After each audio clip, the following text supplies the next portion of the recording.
Echus Chaos is a region of low hills located between Lunae Planum and Echus Palus.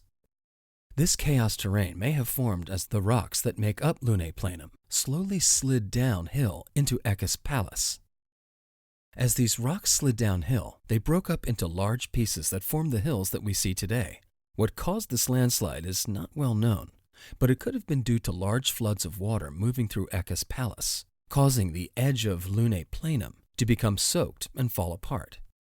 Ground shaking from movement along nearby faults or meteorite impacts may have also helped to make the edge of Lunae Planum unstable and collapse.